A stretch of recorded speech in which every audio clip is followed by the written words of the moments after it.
কদিন আগে রাহুল গান্ধী সংসদের বাইরে দাঁড়িয়ে বলেছিলেন যে তার কাছে নাকি অ্যাটম বোম আছে। না, আগস্ট মাসে অ্যাটম বোমের কথা বলছি বলে হিরোশিমা নাগাসাকিওয়ালা অ্যাটম বোম ভাববেন না। রাহুল গান্ধী যে অ্যাটম বোমের কথা বলেছিলেন সেটা আসলে কিছু তথ্য বা ডেটা, যে ডেটা নাকি অ্যাটম বোমের মতন শক্তিশালী এবং অ্যাটম বোমের মতন বিধ্বংসী। मतलब एटम बम है, फटेगा तो आप ইলেকশন কমিশন आपको दिखेगा नहीं हिंदुस्तान। আমাদের দেশে যে ভোট হয় তার জন্য যে ভোটার লিস্ট তৈরি হয়, সেই ভোটার লিস্ট সংক্রান্ত তথ্য বা ডেটাকেই রাহুল গান্ধী বলেছিলেন যে অ্যাটম বোম যেটা তার কাছে আছে, এবং 7ই আগস্ট এই অ্যাটম বোম রাহুল গান্ধী সবার সামনে ফাটিয়ে দিয়েছেন। Here is the list of duplicate voters. These are all the people who have voted multiple times in Karnataka.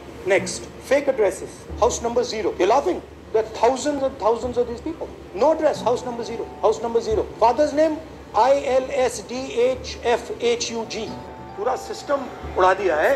এবারে এই অ্যাটম বোম কতটা শক্তিশালী এবং কি ধ্বংস করেছে সেটা তো আস্তে আস্তে বোঝা যাবে, কিন্তু আপাতপক্ষে যেটা পরিষ্কার হয়েছে সেটা হচ্ছে আমাদের দেশে যে ভোটার লিস্ট রয়েছে তার মধ্যে ভুয়ো ভোটার ভর্তি হয়ে আছে। এই ভুয়ো ভোটার ধরার জন্য রাহুল গান্ধী 30 জনের একটা টিম তৈরি করেছিলেন, যারা বিগত 6 মাস ধরে ভোটার লিস্ট চেক করেছে, এবং চেক করার পর তারা পেয়েছে যে এই ভোটার লিস্টের মধ্যে এরকম অনেক ভোটার রয়েছে যারা হচ্ছে ডুপ্লিকেট ভোটার। ডুপ্লিকেট ভোটার মানে একই ব্যক্তির নাম আলাদা আলাদা জায়গায় ভোটার লিস্টে রয়েছে। এরকম অনেক ভোটার রয়েছে যাদের ঠিকানা ফেক, মানে ভারতে ওই ঠিকানা খুঁজে পাওয়া যাচ্ছে না। আরও এরকম অনেক ভোটার রয়েছে যাদের হচ্ছে ইনভ্যালিড অ্যাড্রেস। কতগুলো উদাহরণ দেবো একটু বাদে। এমনকি এরকম অনেক ঠিকানা পাওয়া গেছে যে একটা ঠিকানাতে নাকি 40 থেকে 50 জন ভোটার রেজিস্টার্ড রয়েছে। এমনকি নাম ঠিকানার পাশে ভোটারের যে ছবি থাকে, অনেক ক্ষেত্রে দেখা গেছে যে অনেক ভোটারের কোনো ছবিই নেই। আবার এরকমও অনেক ভোটার খুঁজে পাওয়া গেছে যে ভোটার লিস্টে যাদের ছবি রয়েছে কিন্তু সেই ছবি এত ছোট যে দূরবীন দিয়ে তারপরে মাইক্রোস্কোপ দিয়েও উদ্ধার করা যাচ্ছে না সেই ব্যক্তিকে। তারপর ধরুন আমরা শুনে থাকি এবং খবরের চ্যানেলে এটা নিয়ে প্রচুর প্রচার করা হয় যে যারা ফার্স্ট টাইম ভোটার, মানে দেশের যে যুব সমাজ, তারা ম্যাক্সিমাম মোদিজিকেই ভোট দেয়। ভোটার তালিকাতে এরকম অনেক ভোটার পাওয়া গেছে যাদের বয়স 95 বছর, 98 বছর, তারা নাকি প্রথমবার এই দেশে ভোট দিচ্ছে, তারা নাকি মোদিজির ফার্স্ট টাইম ভোটার। আপনাদেরকে একটু আগে বললাম যে রাহুল গান্ধী বিগত 6 মাস ধরে একটা টিম বানিয়ে এই ভোটার লিস্ট পরীক্ষা করেছেন। কর্ণাটকের সেন্ট্রাল ব্যাঙ্গালোর হচ্ছে একটা লোকসভা কেন্দ্র। এই সেন্ট্রাল ব্যাঙ্গালোরের মধ্যে 7টা বিধানসভা কেন্দ্র রয়েছে, তার মধ্যে একটা বিধানসভা কেন্দ্রের যত ভোটার রয়েছে তাদের ভোটার লিস্ট পরীক্ষা করা হয়েছে, এবং জানা গেছে যে ওই একটা কেন্দ্রে প্রায় 1 লক্ষ ভুয়ো ভোটার রয়েছে, এবং এই ভুয়ো ভোটারদের মধ্যে ডুপ্লিকেট ভোটার রয়েছে 11,965 জন। ফেক বা ইনভ্যালিড অ্যাড্রেস যাদের রয়েছে এরকম ভোটার আছে 40,000 জন। এরকম 10,452 জন ভোটার রয়েছে যাদের অনেকের ঠিকানা এক। আর ভোটার লিস্টে যে সমস্ত ভোটারদের ছবি নেই এরকম ভোটার সংখ্যা হচ্ছে 4,132। আর ফার্স্ট টাইম ভোটার যাদের বয়স 70-80 ওপরে এরকম ভোটার রয়েছে 33,692 জন। ব্যাঙ্গালোর সেন্ট্রালের এই যে লোকসভা কেন্দ্রটা, এখানে কংগ্রেস ভেবেছিল যে তারা জিতে যাবে, কিন্তু তারা হেরে গেছিল। তারা 33,000 ভোটে হেরেছিল। তাই জন্য পরীক্ষা করার জন্য এই লোকসভা কেন্দ্রকেই বেছে নিয়েছে কংগ্রেস। কংগ্রেসের তরফ থেকে নির্বাচন কমিশনের কাছে এই ব্যাঙ্গালোর সেন্ট্রালের যে লোকসভা কেন্দ্র তার ভোটার লিস্ট চাওয়া হয়েছিল। ভোটার লিস্ট দিয়েওছে নির্বাচন কমিশন। এই দেখুন ছবিতে সেই ভোটার লিস্ট আপনারা দেখতে পাচ্ছেন। এই ভোটার লিস্টের উচ্চতা হচ্ছে 7 ফুট। ডিজিটাল ইন্ডিয়ার যুগে ভারতের নির্বাচন কমিশন এই ভোটার লিস্টে ডিজিটাল কপি দিতে পারেনি, হার্ড কপি দিয়েছে। রাহুল গান্ধীর দাবি যে এই জন্যই তাকে এই 30 জনের টিম বানাতে হয়েছিল এবং এ কারণেই 6 মাস সময় লেগেছে। আপনি বলুন দেশ ডিজিটাল কী করে হবে? দেশের এই যে সংস্থাগুলো যারা কাজ করছে, ইলেকশন কমিশনের মতন একটা সংস্থা যে এত বড় একটা কাজ করা, এত কোটি কোটি মানুষের ভোট সংগ্রহ করা, সেগুলোকে পরীক্ষা করা, তো তার মতন একটা সংস্থা যদি আজকে ডিজিটাল হয়ে উঠতে পারেনি এখনো অবধি, তাহলে কি আমরা ডিজিটাল ইন্ডিয়া হবো? আর কবে আমরা এআই বানাবো? আর যারা সরকার চালাচ্ছে তাদের কি আদেও এই এআই বানানো বা ডিজিটাল ইন্ডিয়া বানানো এসবের দিকে মন আছে, নাকি এগুলো শুধুই বিজ্ঞাপন? এই যে রাহুল গান্ধী অ্যাটম বোম ফাটিয়েছেন, যেটা হচ্ছে ইলেকশন কমিশনের ভোটার লিস্টের ডেটা, সেই ভোটার লিস্ট দেখে পরিষ্কার বোঝা যাচ্ছে বিজেপি কিভাবে ভোটে যেতে। যখন ব্যালট পেপার ছিল তখন গোটা দেশ একদিনে ভোট দিয়ে দিত, আর এখন যেখানে ডিজিটাল সিস্টেম চলে এসেছে সেখানে দেখা যাচ্ছে যে ভোট হওয়ার জন্য মানে 5 দফা, 6 দফা, 7 দফা অবধি সময় নেওয়া হচ্ছে। এমনকি অনেক ক্ষেত্রে দেখা যাচ্ছে যে অনেক রাজ্যের ভোটের যে ডেট, সেই ডেট পর্যন্ত বদল হয়ে যাচ্ছে হঠাৎ করে। বিরোধীরা এতদিন দাবি করছিল যে দেশের শাসক দল মানে বিজেপি তারা গুটি সাজানোর জন্য এইভাবে নির্বাচনের যে ডেটগুলো সেগুলোকে চেঞ্জ করে বা পরিবর্তন করায় নির্বাচন কমিশনকে দিয়ে। এবার দেখুন নির্বাচন কমিশন হচ্ছে একটা নিরপেক্ষ সংস্থা। ক্রিকেট খেলায় যেমন আম্পায়ার থাকে বা ফুটবল খেলায় যেমন রেফারি থাকে সেরকম। এবার একটা ফুটবল ম্যাচে যদি রেফারি কিনে নেওয়া যায় তাহলে আপনি যাকে ইচ্ছা লাল কার্ড, যাকে ইচ্ছা হলুদ কার্ড দেখাবেন, ট্রফি আপনার ঘরেই আসবে, এর গ্যারেন্টি আছে। মোদিজি কি গ্যারেন্টি যেমন আছে, মোদিজির যদি এতই জনপ্রিয়তা, তার যদি এতই ক্ষমতা, তিনি হিন্দুদের এত বড় নেতা, তার থেকে বড় প্রধানমন্ত্রী পৃথিবীতে নেই, মানে বিশাল জনপ্রিয় তিনি, তার এত জনপ্রিয়তা থাকা সত্ত্বেও ভোটার লিস্টে কারচুপি করতে হচ্ছে কেন? রাহুল গান্ধী দক্ষিণ কর্ণাটকের ব্যাঙ্গালোর সেন্ট্রাল লোকসভা কেন্দ্রের যে উদাহরণটা তুলে ধরেছেন, সেখানে দেখা গেছে যে ওই লোকসভা কেন্দ্রের মধ্যে যে 7টা বিধানসভা কেন্দ্র আছে, তার মধ্যে 6টা বিধানসভা কেন্দ্রে কংগ্রেস জিতেছিল এবং একটা বিধানসভা কেন্দ্রে কংগ্রেস হেরে যায়। যে বিধানসভা কেন্দ্রে কংগ্রেস হেরে যায় সেখানে মার্জিন ছিল 1 লক্ষের ওপরে। আর এই বিধানসভা কেন্দ্রে বিজেপি এত বেশি ভোটে এগিয়ে গিয়েছিল যে মোট 6টা কেন্দ্রের ভোটও কম পড়ে গেছে বিজেপিকে হারানোর জন্য। আর রাহুল গান্ধী ওই লোকসভা কেন্দ্রতেই 1 লক্ষ ভুয়ো ভোটার থাকার দাবি করেছেন। গোটা দেশে নির্বাচন পরিচালনা করার জন্য যে নির্বাচন কমিশন আমাদের দেশে রয়েছে, সেই নির্বাচন কমিশনের মাথায় যে বসে তাকে নিয়োগ করার জন্য একটা 4 জনের কমিটি ছিল। মোদিজি এসে এই 4 জনের কমিটিকে 3 জনের কমিটিতে পরিণত করেছেন। এবার ভক্তরা বলবে মোদিজি করেছেন মানে এটা ডেফিনেটলি কিছু না কিছু ভেবেচিন্তেই করে থাকবেন। হ্যাঁ, কি ভেবেচিন্তে মোদিজি এটা করেছেন সেটা রাহুল গান্ধী প্রেস কনফারেন্স করে বুঝিয়ে দিয়েছে 1 লক্ষ ভুয়ো ভোটারের তালিকা দেখিয়ে। না, এসব করার জন্য তো রাতের পর রাত ভাবনা চিন্তা করতে হয়, তাতে 14 ঘন্টা লাগুক আর 18 ঘন্টা লাগুক। আর এসব করার জন্য 56 ইঞ্চি ছাতি দরকার ভাই। দুম করে আমরা এসব করতে পারবো না, আমাদের ভয় লাগবে এসব করতে। সত্যিই মোদিজির মন্দির বানিয়ে রাখা উচিত, মোদিজিকে ভগবান রূপে পুজো করা উচিত, শুধু সংসদে ঢুকতে দেওয়া উচিত নয় তাকে। আর इस सज्जन को क्या तकलीफ है भाई, क्या तकलीफ है इनको? এবার এখানে একটা আরো বড় প্রশ্ন উঠছে যে বিজেপি 2024 সালের ভোটে যে 25টা লোকসভা কেন্দ্রে জিতেছিল, মানে যার জন্য বিজেপি বাকি বিরোধীদের থেকে ভোটে এগিয়েছিল, সেই 25টা লোকসভা কেন্দ্রেও কিন্তু এই মার্জিনটা একই, ওই 30 থেকে 33 হাজার। তাহলে কি সেখানেও কোনো ঘাপলা আছে? এবার এই ঘাপলাটা প্রমাণ যদি রাহুল গান্ধী করতে চান তাহলে তার গোটা দেশের ওই ভোটার লিস্ট দরকার। এবার আপনারা দেখেছেন নির্বাচন কমিশন কীরকম হার্ড কপি দিয়েছে চেক করার জন্য। রাহুল গান্ধী যদি আজকে বসেন এই পুরো ভোটার লিস্ট চেক করতে, এই হার্ড কপি চেক করতে করতে রাহুল গান্ধী মোদিজির বয়সী হয়ে যাবেন। আর ইলেকশন কমিশন পরিষ্কার জানিয়ে দিয়েছে যে তারা মোটামুটি এখন আপাতত ওই যে ডিজিটাল ডেটা আছে ওই সব কিছু দেবে না। ডিজিটাল ডেটা তো দেবেই না, তার সাথে সাথে যে সিসিটিভি ফুটেজগুলো এই বিগত 2024 সালের ভোটের, সেগুলো নাকি তারা ডিলিট ফিলিট করে দিয়েছে, সেগুলো তাদের কাছে নেই।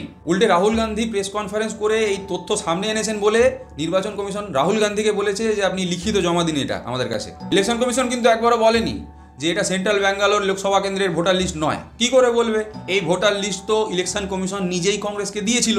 তাহলে সে ভোটার লিস্টে 1 লক্ষ ভুয়ো ভোটার, এটা কি চলছে দেশের গণতন্ত্রের সাথে? আপনি বলুন, এই দেশের নাগরিক হিসেবে এটা শুনে আপনার কেমন লাগছে? আর 2024-এ এইভাবে প্রধানমন্ত্রী হয়েছে নরেন্দ্র মোদী, দেশের ভোটার লিস্টের সাথে কারচুপি করে দিনের পর দিন ভোটে জিতে যাচ্ছে একটা রাজনৈতিক দল। তারপরে এই রাজনৈতিক দলটা দেশের হয়ে বিভিন্ন রকম সিদ্ধান্ত নিচ্ছে আন্তর্জাতিক ক্ষেত্রে, এমনকি দেশের ভেতরে সরকার চালানোর ক্ষেত্রেও গুরুত্বপূর্ণ আইন বানানো থেকে শুরু করে সমস্ত রকমের কাজকর্ম এরা করে চলেছে দিনের পর দিন। আমরা দেখেছি দেশের সুপ্রিম কোর্ট ইলেকটোরাল বন্ডকে অসাংবিধানিক বলে ঘোষণা করেছে। এই দেশের কৃষকদের জন্য, ক্ষেত মজুরদের জন্য কৃষি আইন নিয়ে আসা হয়েছিল, এই সরকার নিয়ে এসেছিল, এবং কৃষকরা আন্দোলন করেছিল বলে তাদেরকে লাঠিপেটা করা হয়েছিল, তাদেরকে দেশদ্রোহী বলা হয়েছিল। কাদের জন্য? এই লোকগুলোর জন্য যারা সরকারে বসে রয়েছে। আর এরা আজকে সরকারে বসে রয়েছে কিভাবে? ভোটার লিস্টের সাথে জালিয়াতি করে। ইলেকশন কমিশনের এই চুরি ধরা পড়ার পর আপনার কি মনে হয় যে এই যে বিহারে এসআইআর প্রক্রিয়া চললো এটা স্বচ্ছভাবে হবে? এবারে আপনার মনে দ্বন্দ্ব সৃষ্টি হতে পারে যে কর্ণাটকে তো ভোটার লিস্টে নাম ঢোকানো হয়েছে, হ্যাঁ, তাহলে এর সাথে এসআইআরের যুক্তি কীভাবে হয়? এসআইআরের তো এই যুক্তি দেওয়া হচ্ছে যে যারা দেশের নাগরিক নয় তাদেরকে ভোটার লিস্ট থেকে বাদ দেওয়া হবে, তাই তো? এটাই তো হিসেব। এই হিসেবটাতে কিভাবে বিজেপির ভোটের অঙ্ক আছে আপনাদেরকে এক্ষুনি বুঝিয়ে দিচ্ছি। সেন্ট্রাল ব্যাঙ্গালোরে যে ঘটনাটা ঘটেছে একদম একই ঘটনা ঘটেছে মহারাষ্ট্রের ক্ষেত্রেও। মহারাষ্ট্রে 5 মাসে 40 লাখ নতুন ভোটার অ্যাড হয়েছে। এটা করা হয়েছে মহারাষ্ট্রের বিধানসভা ভোটের আগে। কেন? তার কারণ হচ্ছে ওখানে হিন্দুত্বের তাসটা খেলা গেছে। এবার যেখানে হিন্দুত্বের তাসটা খেলা যাচ্ছে না, যেখানে বোঝা যাচ্ছে যে আমাকে এই মহল্লা এই পাড়া ভোট দেবে না, তাদেরকে ভোট দিতেই আসতে দেবো না। আর ভোটার লিস্টে নাম ঢোকানোর থেকে নাম বাদ দেওয়া আরও ইজি, কেননা ইলেকশন কমিশন তো হাতে আছেই, আর তার সাথে হাতে আরেকটা কি আছে? হাতে আছে তুলসী মঞ্চ, মানে এজেন্ডা। হ্যাঁ, ওরা টুপি পরে, তার মানে ওরা দেশের নাগরিক নয়, বলে ঢুকিয়ে দাও জেলে, ওরা ভোট দিতে পারবে না। আর পাবলিককে খবরের চ্যানেল এটা বুঝিয়েও দেবে। বিহারে বেসিক্যালি এই কারণের জন্যই এসআইআর করা হয়েছে, এবং উত্তরপ্রদেশেও এসআইআর করা হবে। বিহার আর উত্তরপ্রদেশের ভোটাররা সরকারি চাকরির পরীক্ষাতে প্রশ্নপত্র লিক হয়ে যাওয়া, তারপরে বছরের পর বছর পুলিশে নিয়োগ না হওয়া, এই সমস্ত অনেক কিছু বিষয় নিয়ে বিজেপির ওপর প্রচুর ক্ষেপে রয়েছে, এবং তার প্রভাব 2024-এর ভোটে পড়েছিল। তাই বিহার এবং উত্তরপ্রদেশের ভোটার লিস্ট থেকে কিছু ভোটার বাদ দেওয়া বিজেপির জন্য প্রচণ্ড প্রয়োজনীয়। এবং সে কারণেই এসআইআর এর প্রক্রিয়ার উপর জোর দেওয়া হয়েছে এই দুটো রাজ্যে। এখন কথা হচ্ছে পশ্চিমবঙ্গে এসআইআর হবে না হবে না। দেখুন, পশ্চিমবঙ্গে এখনও অবধি এসআইআর নিয়ে কোনো কিছুই অফিসিয়ালি ঘোষণা করেনি নির্বাচন কমিশন।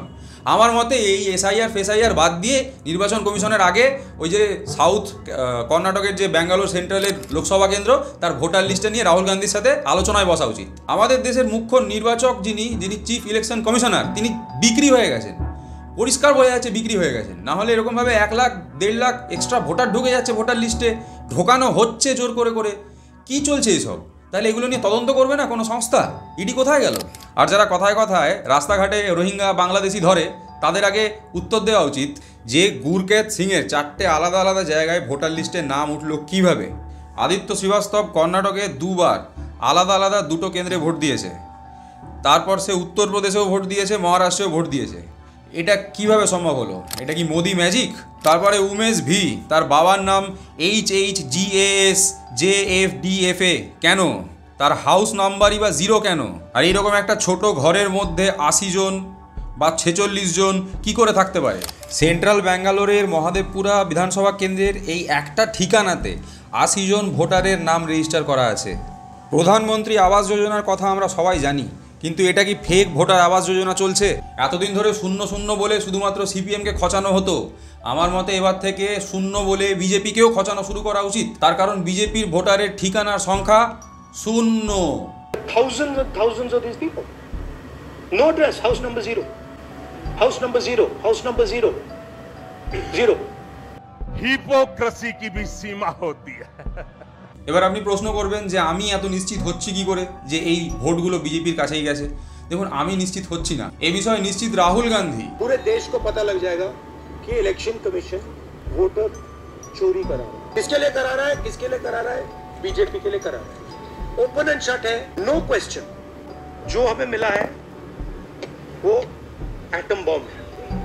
मतलब एटम बॉम्ब है, फटेगा तो आप इलेक्शन कमीशन आपको दिखेगा नहीं हिंदुस्तान। তিনি ভোটার লিস্ট চেক করে যা খুঁজে পেয়েছেন সেটা জনসমক্ষে তুলে ধরেছেন প্রেস কনফারেন্স করে, এবং রাহুল গান্ধী জনসমক্ষে প্রমাণ তুলে ধরেছেন যে দেখুন কিভাবে বিজেপি ভোটার লিস্টে কারচুপি করে ভোটে যেতে। এবার এত কিছুর মধ্যে আমি কিন্তু বর্তমানে যিনি ভারতের নির্বাচন কমিশনার রয়েছেন তার নামটা তুললামই না।